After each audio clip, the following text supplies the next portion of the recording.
come to the bold analysis. We are not going to be kind enough with Wafula Chebukati.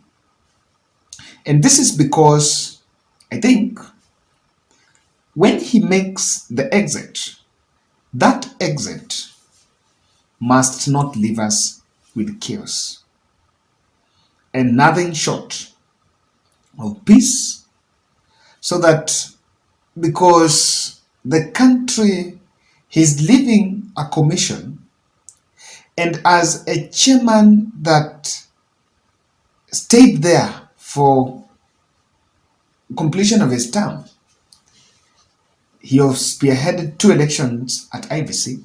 He stands a good chance to answer very critical questions about that important body.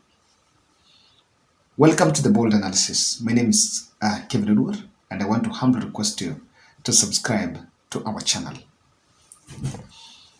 On Monday, Wafula Chebukati is going to release an audit report on the not just concluded, but on the August 9th general election. After releasing the report on Monday, Wafula Abdi Gulie Boyamolu, as dictated in the constitution, it will be coming. They are supposed to leave the anniversary towers, based offices, because that's when their term comes to an end. And Kenyans are now reading more from it. This is an information that leaked when the chairman attended his farewell party in Mombasa that was hosted by IBC staff from different parts of the country. He was supposed to be in Kakamega. He was in Gishu and some other parts this week. Then he will release that report on Monday, make his exit speech, then leave the commission. He's going to leave that place, and Kenyans demand more answers from him. Sadly enough, we may never get those answers. The script is very simple. And what I see is immediately Wafula Chebukati releases these results, and that's why it has been released in a half.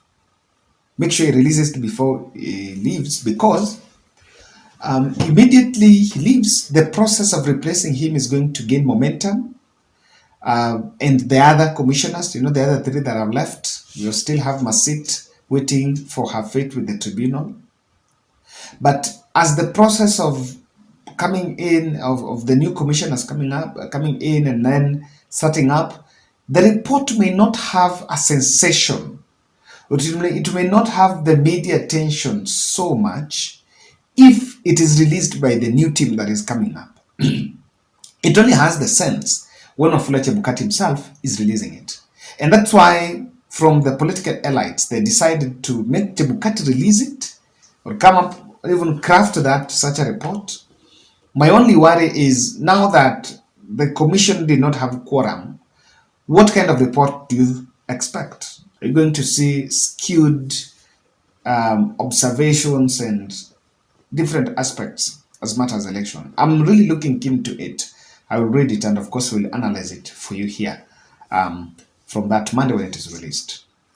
The script is, after Chebukati releases it, the political elites, Kenya Kwanza team, will pick it, make sure that it is publicized in the media, and craft very interesting propaganda on that election, and find a way they can sell Chebukati to this country as the hero or the semi-god of the just concluded election.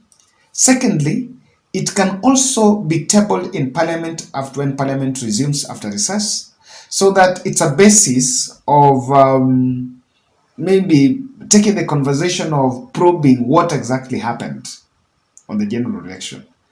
Ruto had said that I'm not going to revisit capture, or I don't know, there are a lot of captures. He's not going to revisit those captures. And so matters of August 9th general election will end with that report.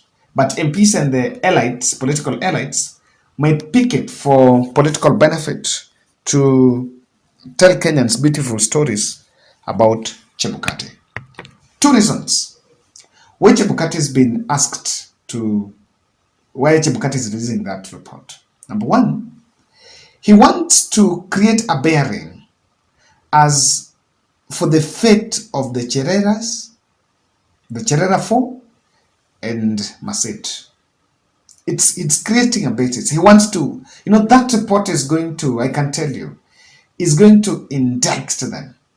It's going to talk more about them than even the whole thing. I've always said that in the last general election, even as in the media, the nature of work, we reported more of the drama and gave more attention to the dramas, but never interrogated. To date, no one has ever asked where did the Venezuelans, that Eugenio Nisumbuku pronounced, the guys from Venezuela who arrested, where they ever went. No one ever asked about it. We never asked about the process of the election system. The media have never had questions on that ground. Before election, we had questions on procurement, and it ended there. So, that's number one. Number two, that report is supposed to be the laundry to wash the dirty linen of Chebukati. And that is I'm telling you that the political elites around William Ruto will use that report to make sure they sell Chebukati as the hero of the hour, the hero of the year, as to create a ground for a lucrative job that will be given to them by William Ruto. Not because they were heroes, but because of giving power to President Ruto. If power is given, as people, escapists have convinced us that power is given, power is not taken, power is taken, not given, then this time round it was given to William Ruto. And so, I know and I expect that that report is going to be about August 9th. Pause a bit. It is not lost to us. Wafula Chebukati had been in IBC for the last, how many years? From 2016. Now 7 years. He joined in January 2016 after Isaac Asante were forcefully ejected from the office by a very constant push by Raila Odinga team that even saw them going to the streets on election reforms. So he has spearheaded two shambolic elections. Both the 2017, 2022, both of them, in my opinion, were sham. That's my opinion. And of course, I'm entitled to it. There is that which I think did not go on, did not go fine. So we had Kivuitu. After some time, we were shocked to say that himself, he came out and said, before he went upwards, that he didn't know who won elections in 2007. Isaac Hassan only did one, and after that one shambolic one, Raila team pushed and he went out, even though compensation was given. So that's how Chebukati came in. So being a man that has been in that office for the first IBC chairman, I think, to oversee two elections in the history of this country, if I'm not wrong, especially I think as from 1982, it's the first to oversee two elections, maybe in the 20th century, to make sure that my data is safe. There are four things that, for me, I would want to know from Wafula Chebukati, and Kenyans will just also help me find out here. What is the criteria, or what is this thick skin of the IBC personnels? Or rather, to what extent do you hold the brakes? 2017 and 2022, one common allegation that has come is disappearances and threats and death of IBC staff. In 2022, they said themselves, they said that in press briefings. Many have been maimed, have been killed, and blah, blah, blah, blah. In 2017, there was the most sensational and most brutal murder of Chris Msando. That I think that's what even scared Rosalind Akombe. I've always believed that what scared Rosalind Akombe about IBC is that the death of Chris Msando. In this election, we also saw the death of a returning officer. So, to what extent that even, especially as IBC Commission, I know it took an oath of office, but how do you get this thick skin that even if you see an extent where there is a threat, unaona hapa things are not good, but to get that thick skin and put your life in it. Good example is Bomas of Kenya. So things went weird. How about if you'll come and let's not be prophets of doom, but then you make that announcement and things go south even on you.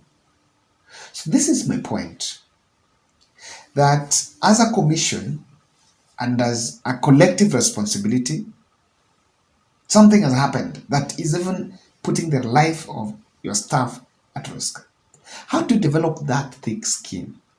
That in the spirit of collective responsibility in happiness, you can also down your tools and say, because Chris Msando has been killed and because of I'm linked to this, unless this and this is done, we're going to down our tools. Or to what extent? Because that's one thing that really puzzled me. I've been privy to someone who attended Chris Msando's burial, a journalist who covered it. And Chebukati is just Chebukati. So where do they get that thick skin? That's number one we want to know. Then the second thing, I know that's more of a personal level, but number two is what Chebukati should help this country with to understand. We've had hybrid system, manual and electronic, where servers are involved. Why has electoral system with servers has been made a sacred and very difficult to make election results verifiable in the front end? Because whenever, I remember in 2017, the servers could not be opened. And that was a ground for even Maraga to cancel, to nullify the results, saying that, look here, something is a bit fishy here. In 2022, presidential contest, presidential petition, there was a push and pull between Azimio lawyers and IBC's lawyers and staff in terms of how to access the servers. This is a very important thing because what can make the servers be accessible? Because that's where evidence is, and IBC holds the key to everything. So even if I am robbed, the person that has robbed me has the keys to my house.